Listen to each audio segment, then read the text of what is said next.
Գյուրջան Կասկադ, հասանելի բնակարաններ 65 ամիս մարման ժամկետով։ Տիկին Սահակյան,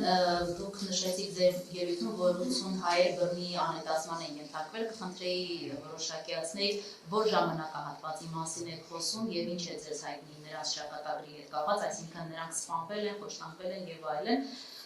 Դուք խոսեցիք այժմ պատանդարված հայերի խոշտանգումների մասին,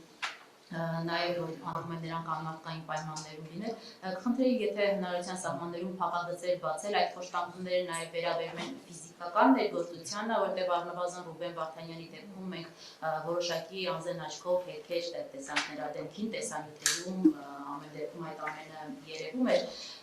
եւ նաև ես կցանկանայի ձեր գնահատականը, քանի որ դուք խոսեցիք պատերազմական հանցագործներին պատասխանատվության ենթարկելու կարևորության մասին,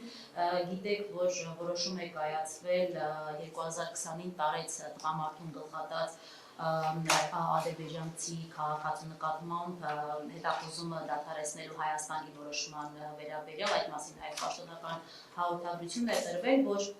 հիմք ընդունելով ես մեջ բերեմ նշված պայմանավորվածությունը, որը կայացվել է 2007 թվականին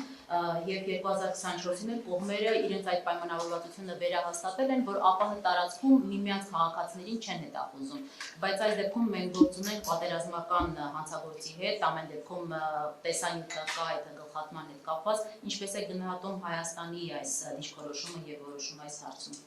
Շնորհակալություն։ Ուրեմն 80 թիվը վերաբերում է այո բռնի անհետացածներին եւ այս խումբը չի նույնանում անհետ կորած անձանց խմբի հետ, քանի որ բռնի անհետացածների պարագայում մենք ունենք ստուգված ապացույցներ տեսանյութերի, լուսանկարների կամ ականատեսների վկայությունների տեսքով, որոնք հաստատում են ողջ հայերի ադրբեջանցի զինծառայողների կողմից ազատությունից զրկվելու հանգամանքը եւ այս դեպքերը վերաբերում են 2020 թվականին Նրանք առնվազն կարճատև ժամանակահատվածում գտնվել են ադրբեջանական զինված ուժերի ներկայացուցիչների ֆիզիկական հսկողության ներքո, սակայն հետագայում մեզ հայտնի չէ ինչ է տեղի ունեցել, առանձին անձանց տեսել են նաև փակ հաստատություններում եւ այստեղ հավասարապես գոյության իրավունք ունեն ինչպես ողջ փակ վայրերում պահված լինելու, այնպես էլ սպանված լինելու կանխավարկածը, ըստ էության մենք չգիտենք նրանց գտնվելու վայրը,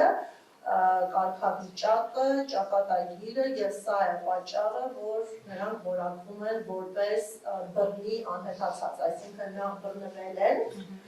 պետության ներկայացուցիչների կողմից, որից հետո հարկադրաբար տարվել են դեպի անհայտություն Եվ այստեղ Ադրբեջանի համար կա հստակ միջազգային պարտավորություն, նախաձեռնել վարույթներ, հարցաքննել ականատեսներին կամ այս անձանց հետ առնչություն ունեցած զինծառայողներին,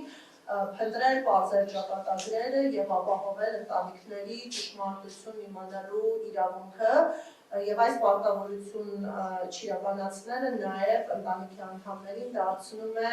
անմարդկային վերաբերմունքի զոհ, այսինքն մենք այստեղ ունենք թե սկզբնական զոհեր, որոնք բռնի անհետացածներն են, եւ երկրորդական զոհեր, որոնք ընտանիքի անդամներն են, եւ սկզբնական զոհի հետ ունեցած իրենց ազգակցական էմոցիոնալ կապի արդյունքում կրում են հավելյալ տառապանք, ինչը հոգեբանական խոշտանգման դրսևորում է։ 80-ի առնչությամբ բազմաթիվ հարցումներ եղել են թե ՄԱԿ-ի մեխանիզմներից, թե Եվրոպական դատարանի, ցավոք սրտի այստեղ կա միաժողական մոտեցում, Ադրբեջանը հղում է կատարում գերիների, անհետ կորածների, բռնի անհետացածների հարցերով զբաղվող իրենց հանձնաժողովին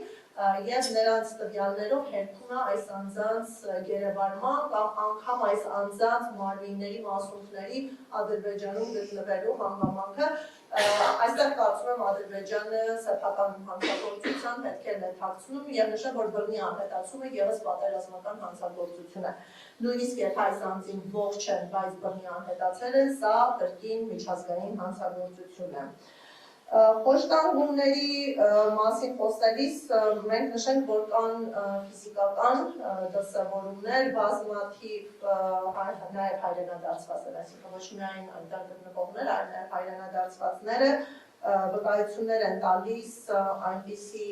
պայմանների մասին, որը հանգեցնում է նաև ֆիզիկական տառապանքի հետևանքների, օրինակ չքնել, տեղական ժամանակ կանգնած մնալ, զրկված լինել նստելու, պառկելու հնարավորությունից, դա ֆիզիկական առումով արդեն իսկ տառապանքներ եւ ցավ է պատճառում, բայց դրանք որպես կանոն զուգակցվում են բռնությունների հետ, մեր գնահատմամբ հավասարապես համակցվել են թե հոգեբանական եւ ֆիզիկական։ Կոնկրետ դրսևորումների մասին ցավոք սրտի չենք կարողանում խոսել, խոսում ենք այն չափով, որոնք արտացոլված են հրապարակվող զեկույցներում, հաշվի առնելով, որ կան մտավախություն, որ դրսևորումները, որոնք ներկայացնում ենք, հետո յուրաքանչյուր ընտանիք սկսում է մտածել, թե արդյոք դա իր նկատմամբ իրավելի դեպքն է, որքանով հայությունը կտեղեկանա, կամ այդ մտածումներն էլ, որ նույնիսկ եթե իրենք չգիտեն, բայց կարող են այդ վերաբերմունքի զոհ լինել, տառապանքներ է պատճառում, եւ իհարկե վտանգներ կան, որ կոնկրետ դեպքերի մասին խոսելով կարող ենք վրեժ ընտրության հանգեցնել Ադրբեջանում եւ ունենք արձանագրված դեպքեր, երբ ընտանիքի կողմից խնդրի բարձրաձայնումը հանգեցրել է պատժիչ գործողությունների։ Նույնիսկ այն գործողությունները, որոնք քաղաքացիական անհնազանդության տարրեր են պարունակում, ուղեկցվում են պատժիչ գործելակերպով։ 23-ի մասին չէ՞ դուք խոսում եք պատանդարված 23 անձանց դեպքի մասին։ Այո։